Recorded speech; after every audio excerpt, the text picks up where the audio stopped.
Hello दोस्तों, नमस्कार। Aparna GS classes में आप सभी का स्वागत है। तो दोस्तों, यूपीएसआई में पूछे गए 2017 में जो प्रीवियस ईयर के क्वेश्चन है सामान्य हिंदी के, तो इस वीडियो में उसी से हम रूबरू कराएंगे आपको। तो देखते हैं प्रश्न नंबर 1।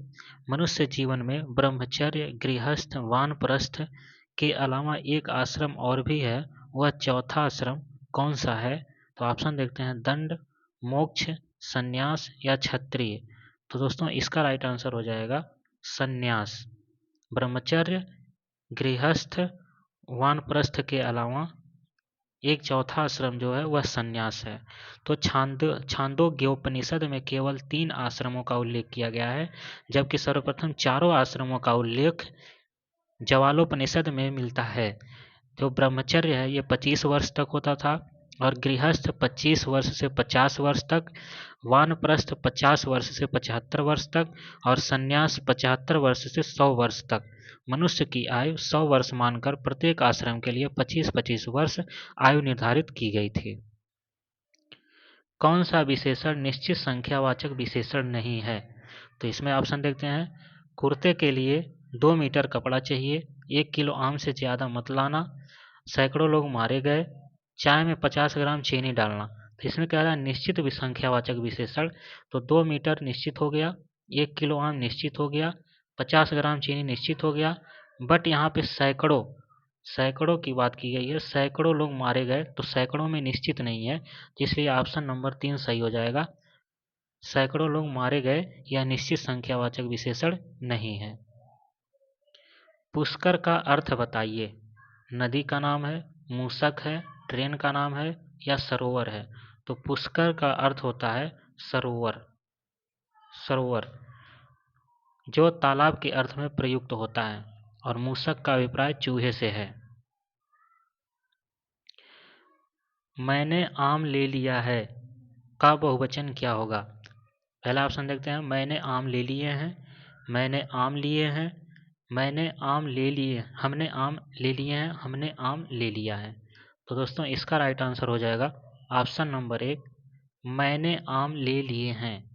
यह इसका बहुवचन हो जाएगा ऑप्शन नंबर ए, मैंने आम ले लिए हैं। नेक्स्ट प्रश्न पर चलते हैं।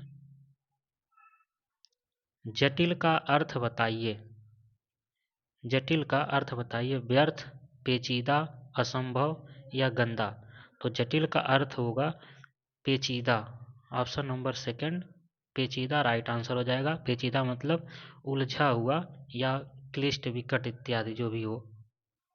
नेक्स्ट, दिए गए विकल्पों में से सही वाक्य चुनिए। मैंने आपसे प्रणाम किया था, मैं आपको प्रणाम किया हूँ, मैंने आपको प्रणाम किया था, मैं आपको प्रणाम किया था। तो इसका राइट आंसर हो जाएगा मैंने आपको प्रणाम किया था। Option number C right answer. गाढ़ा शब्द का विलोम बताइए। तो पतला, सुख, गड्ढा या ढीठ। तो गाढ़ा शब्द का विलोम हो जाएगा पतला। ऑप्शन नंबर 1 पतला राइट आंसर हो जाएगा। जबकि ढीठ का अर्थ है धृष्ट या निर्लज्ज होना, और ढीठ का जो विलोम शब्द होगा वह विनीत होता है। नेक्स्ट प्रश्न देखते हैं। जिंदगी नामा के लेखक कौन हैं? कृष्णा सोबती, केदारनाथ सिंह, कैफी आजमी या कालिदास। तो इसके राइट आंसर हो जाएगा जिंदगी नामा के कृष्णा सोबती। कृष्णा सोबती जिंदगी नामा उपन्यास की लेखिका कृष्णा सोबती हैं। इनकी प्रमुख कृतियां हैं मित्रों मरजानी, सूरजमुखी अंधेरे के, दिलो दानिश, समय सरगम, गुजरात पाकिस्तान से गुजरात हिंदुस्तान। ये सब कृष्णा सोबती की अन्य रचनाएं हैं। यह कथा उस समय की है जब लंका जाने के लिए भगवान श्री राम ने सेतु के पूर्व समुद्र तट पर शिवलिंग किया था।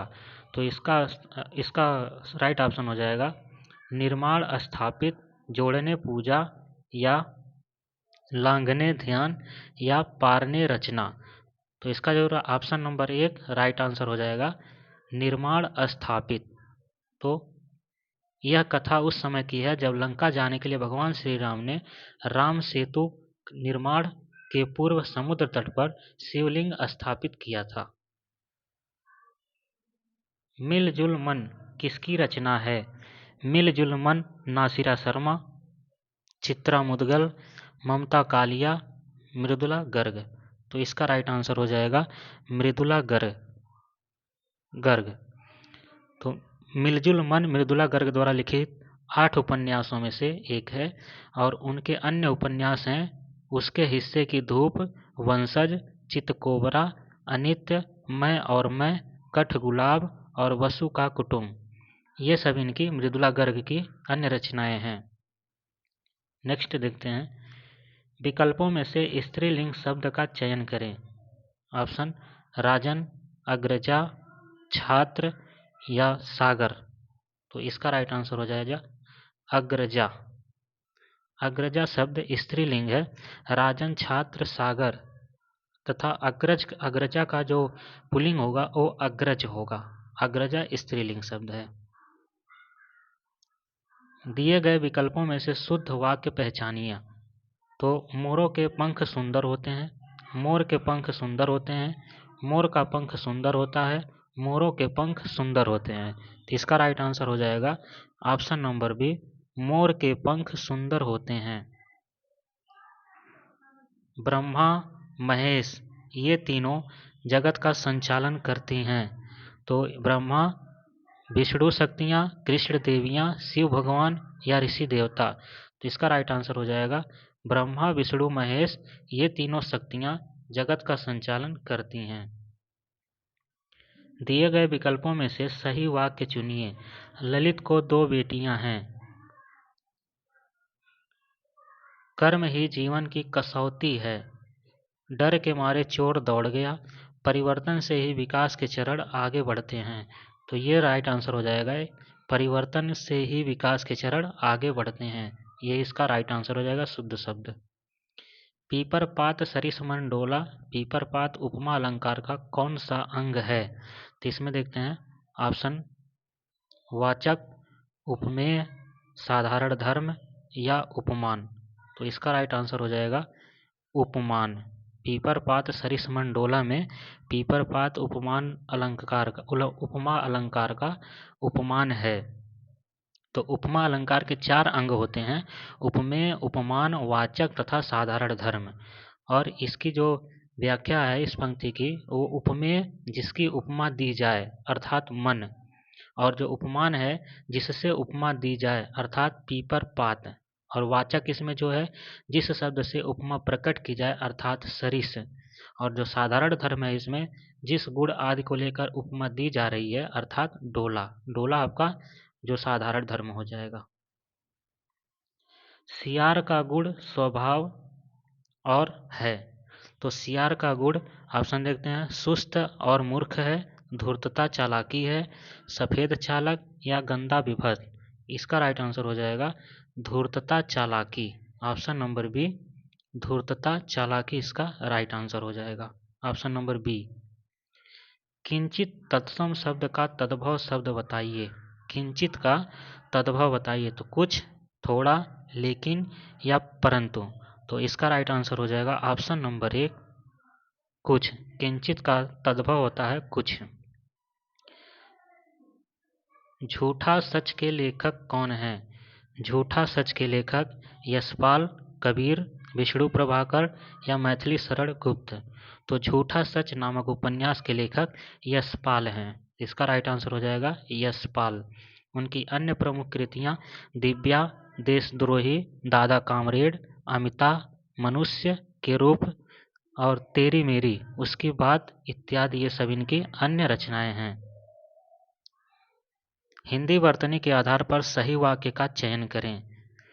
तुम इसका दाम देते जाओ, तुम इसके दाम देते जाओ, तुम इसका दाम देते जाओ, तुम इसके दाम देते जाओ। तो इसका राइट आंसर हो जाएगा ऑप्शन नंबर बी, तुम इसके दाम देते जाओ। ऑप्शन नंबर बी, तुम इसके दाम देते जाओ।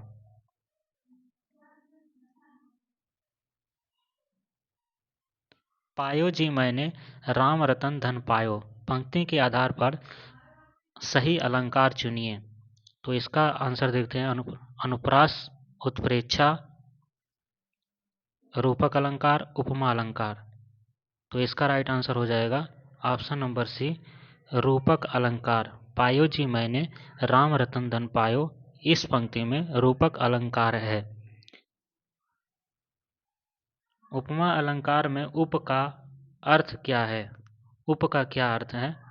तौलना, ऊपर, बादल, समीप। तो इसका राइट आंसर हो जाएगा उप मतलब होता है समीप। आगे देखते हैं, काफूर होना मुहावरे का सही अर्थ क्या है? बड़ा काम करना, गद्दार होना, भाग जाना या कलंकित होना। तो काफूर होना का मतलब है भाग जाना। ऑप्शन नंबर सी, भाग जाना। रेहान पर रघु किस लेखक का उपन्यास है? काशीनाथ सिंह, गोविंद मिश्र, मैत्रेयी पुष्पा, दूधनाथ सिंह। तो इसका राइट आंसर हो जाएगा रेहान पर रघु, काशीनाथ सिंह। इन्होंने इसकी रचना की थी, इसके लेखक यही हैं और इसी उपन्यास के लिए इन्हें 2011 में साहित्य अकादमी पुरस्कार इन्हें मिला था। और इनके द्वारा लिखित जो अन्य प्रमुख उपन्यास हैं, अपना मोर्चा, काशी का 80, महुआ चरित तथा उपसंहार इन्हीं की रचना है। लाल पीला होना मुहावरे का सही अर्थ क्या है? अत्यधिक क्रोध करना, बिल्कुल बदल जाना, अत्यधिक घमंड करना, लाल और पीला रंग डालना। तो इसका राइट आंसर हो जाएगा अत्यधिक क्रोध करना। ऑप्शन नंबर 1, अत्यधिक क्रोध करना। नेक्स्ट देखते हैं, विकल्पों में से पुल्लिंग शब्द का चयन कीजिए। तेजस्वी, तपस्विनी, हंसिनी या परोपकारिणी। तो इसका राइट आंसर हो जाएगा तेजस्वी पुल्लिंग शब्द है, बाकी सभी स्त्रीलिंग शब्द हैं। वह काम बहुत ढंग से करते हैं, वाक्य का काल पहचानिए। सामान्य वर्तमान काल, सामान्य भूतकाल, सामान्य भविष्यकाल या संभाव्य भविष्यकाल। तो इसका राइट आंसर हो जाएगा सामान्य वर्तमान काल। ऑप्शन नंबर ए, वह काम बहुत ढंग से करते हैं, यह सामान्य वर्तमान काल है। सुप्त का विरुद्धार्थी शब्द है घालक, पौरस्त्य, गर्मी या जागृत। तो इसका राइट आंसर हो जाएगा जागृत। दोस्तों, आपको जागृत गलत भी लिख करके कंफ्यूज कर सकता है, तो ये जागृत सही है। अगर जागृत लिख देगा तो वो गलत हो जाएगा, तो ये गलत हो जाएगा। विज्ञान और प्रौद्योगिकी के क्षेत्र में भारत के प्राचीन काल की से लेकर इस शताब्दी में प्राप्त महान सफलताओं की एक लंबी और परंपरा रही है। रिक्त स्थानों के लिए उचित विकल्प का चयन कीजिए। तो इसका नवाचारों आहत, उपलब्धियों अनूठी, कर्मों अकाट्य या विजय अभय। तो इसका देखते हैं एक बार और क्वेश्चन। तो इसका जो राइट आंसर हो जाएगा वो हो जाएगा उपलब्धियों अनूठी। उपलब्धियों अनूठी। 29 नंबर देखते हैं, लोक में प्रचलित युक्ति जिसका मूल अर्थ बना रहता है और स्वतंत्र रूप से उसका प्रयोग भी किया जाता है, दिए गए विकल्पों में से सही उक्ति का चयन करिए। तो इसका देखते हैं लोकोक्ति, मुहावरा, विशेषण या सर्वनाम। तो इसका जो राइट आंसर हो जाएगा वो हो जाएगा लोकोक्ति। लोकोक्ति जो लोक में प्रचलित युक्ति होता है और इसका मूल अर्थ भी बना रहता है। अध्यापिकाएं, इस शब्द के वचन के आधार पर निम्नलिखित विकल्पों में से सही संधि विच्छेद का चयन करें। अध्यापिका प्लस इकाएं, अध्यापिका प्लस ए, अध्यापिका प्लस ऐ या अध्यापिका प्लस ए। तो इसका राइट आंसर हो जाएगा अध्यापिका प्लस ए। नेक्स्ट प्रश्न देखते हैं, दिए गए विकल्पों में से सही वाक्य चुनिए। तो इसमें ऑप्शन देखते हैं, 3 नगरों का नाम बताइए, 3 नगर के नाम बताइए, 3 नगरों के नाम बताइए या 3 नगर का नाम बताइए। तो इसका राइट आंसर हो जाएगा 3 नगरों के नाम बताइए। ऑप्शन नंबर सी सही हो जाएगा। मुक्ति बोध के लिए जैनेन्द्र कुमार को किस पुरस्कार से सम्मानित किया गया था? तो ऑप्शन देखते हैं, साहित्य अकादमी पुरस्कार, सरस्वती पुरस्कार, मंगला प्रसाद पारितोषिक या ज्ञानपीठ पुरस्कार। तो इसका राइट आंसर हो जाएगा साहित्य अकादमी पुरस्कार। तो मुक्ति बोध जैनेन्द्र कुमार द्वारा रचित उपन्यास है जिसके लिए उन्हें वर्ष 1966 में साहित्य अकादमी पुरस्कार से सम्मानित किया गया था। और जैनेन्द्र के जो अन्य उपन्यास भी हैं परख। प्रश्न नंबर 33, किस वाक्य में प्रविशेषण नहीं है? मुझे तो थोड़ी ही भूख है, अरे बहुत ही सुंदर फूल हैं, आजकल संतरे कुछ ज़्यादा खट्टे हैं, बच्चे समझदार हो गए हैं। तो इसका राइट आंसर हो जाएगा बच्चे समझदार हो गए हैं, इसमें प्रविशेषण शब्द नहीं है। नेक्स्ट देखते हैं प्रश्न नंबर 34, निरंतर करने से कामयाबी जरूर हासिल होती है, रिक्त स्थान के लिए उचित विकल्प कौन सा है? तो हंगामा, कार्य, चित्कार या प्रयास। तो इसका राइट आंसर हो जाएगा निरंतर प्रयास करने से कामयाबी जरूर हासिल होती है। बोध शब्द का समानार्थी शब्द कौन सा है? तो शांत, विस्मृति, बोझ या अनुभूति। तो बोध शब्द का समानार्थी शब्द है अनुभूति। इसका राइट आंसर हो जाएगा काली घटा का घमंड घटा पंक्ति में कौन सा अलंकार का प्रयोग किया गया है? तो प्रश्न अलंकार, विवक्षा अलंकार या यमक अलंकार। तो इसका राइट आंसर हो जाएगा दोस्तों यमक अलंकार। काली घटा का घमंड घटा में यमक अलंकार है।